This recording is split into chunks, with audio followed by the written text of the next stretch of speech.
because I can say with absolute clarity that I am not a feminist. I'm not a feminist.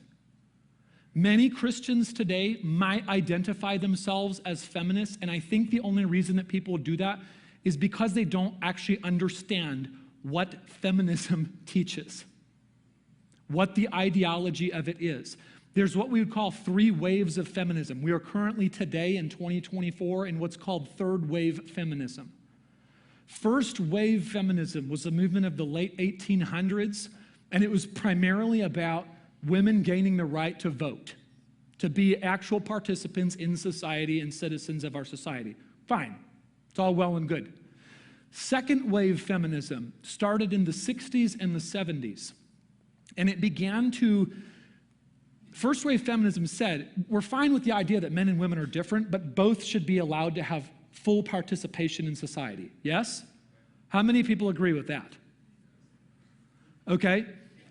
Second wave and now third wave feminism went way beyond that and began to posit that there is no actual essential distinction between men and women. And what happens is that oftentimes today, people play, like so many things in today, people play word games to guilt people into identifying with a position that they don't actually really agree with. So I might do it like this. If I was a feminist and I wanted to convince you that you're also a feminist, I might say it like this. Do you think that men and women are equal?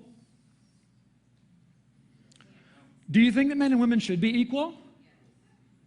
So I hear yes. Does anybody say no? Okay, now who said that? Define equal. Yeah, there's the kicker, right? But see, in our culture today, we don't have nuanced, good conversations. We just play word games and we do gotcha moments. And so the moment somebody says, that's what I would say, like define equal. Because if by equal you mean like the equal sign, like mathematically, you know, if I were to put up on the screen here, A equals B, what does that mean? It means that there's no difference at all between A and B. That's what it means. There's no difference. I could put A on this side equals B on this side. I could put B on this side equals A on this side, and there's no difference. So if men and women are equal in that sense, then it means there is no difference at all between men and women. Now, how many people agree with that? I think very few people agree with that.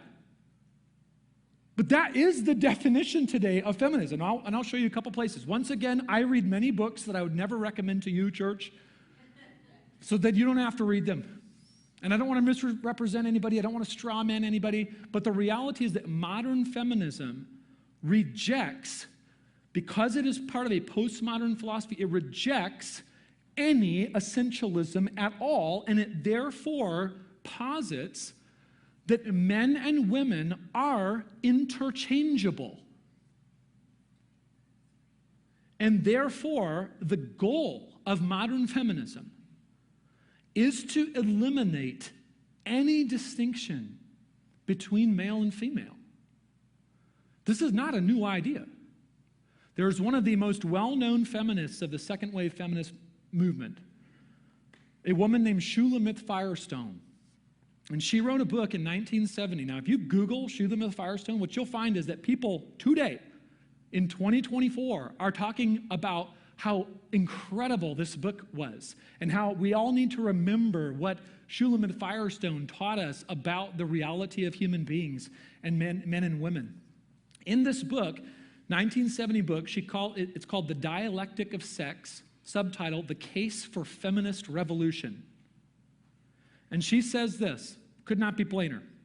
Just as the end goal of socialist revolution was not only the elimination of the economic class privilege, but of the economic class distinction itself, so the end goal of feminist revolution must be, unlike that of the first feminist movement, not just the elimination of male privilege, but the elimination of the sex distinction itself. Genital differences between human beings would no longer matter culturally. And she goes on in this book to sketch out her utopian vision of what a truly good world would look like. And in that world, because she believes that there is no difference between male and female, really, she foresees a world in which there are no more marriages because marriage is oppressive to women, and no more biological families because biological families breed and reinforce power structures and are oppressive to women and children. She believed that we needed to bring about artificial wombs so that women would never actually have to carry and bear children anymore. And she believed, therefore, in complete autonomous sexual freedom to be expressed in any way imaginable. Again, because her philosophy was that we define what is good and not good, real and not real, essential and not.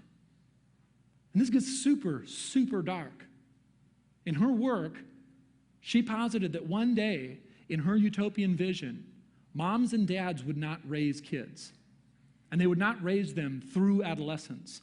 Households of consenting adults, 7 to 10 of them, would raise kids, and only through age approximately 5 to 7, at which point that child would be viewed as an autonomous human adult, free to enter into whatever kind of relationships. Now I'm not strawmanning this at this point, but I'll give my take on this. Whatever relationships an actual adult could trick that kid into. It's disgusting. And all of this comes from a basic rejection of the idea that men and women are different.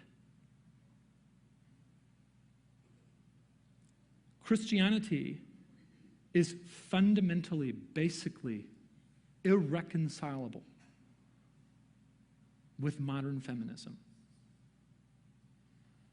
Why?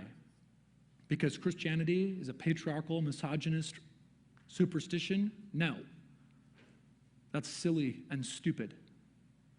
Rather, because Christianity posits that human beings are sexed creatures that are not interchangeable.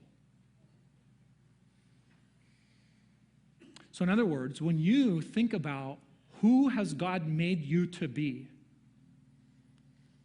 it's actually not complete.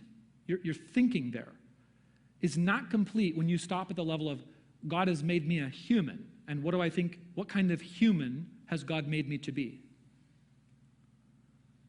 Christianity, the biblical teaching, is not that God made you as an androgynous, gender, sexless human. The biblical teaching is that God made you as a human male or a human female.